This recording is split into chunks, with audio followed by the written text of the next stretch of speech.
Hey everybody, what is going on? I hope you guys are all doing well, and welcome to another tutorial video. In this video, I'll be showing you guys how you can stop receiving messages on Messenger, so let's get right into it. As you can see, I am in the Messenger app on the chats window. This is what opens up if you just launch the app, and from here on, you'll be going to the options or the settings to tweak your message delivery. To do so, you just click on the hamburger menu in the top left, then click on the gear to go into your settings. From here, you want to go down and go into privacy and safety. Once you're here, as you can see, you have the option for message delivery.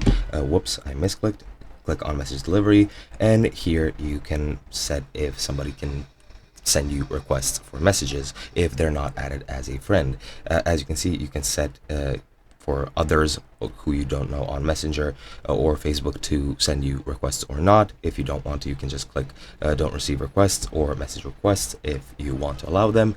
And for friends of friends, if somebody is connected to somebody you're connected to, they can send you requests as well, but you can also just deliver the request to chats or message requests, or do not receive requests at all. As you can see, you can just click that, and that's pretty much it, or you can change it back whenever you want, and that's pretty much it. Now, if somebody is your friend, they'll be able to message you at all times, and you can either mute them or block them. If you do not want to receive messages from them any further, you go into their chat, go into the chat menu. Here you'll see a option to mute if you have messaged them or if they've messaged you, or alternatively, if you want to completely cut all contact with that person, you can just click block, and that is pretty much all there is to it. Hope you guys enjoyed, and I'll be seeing you guys in another video.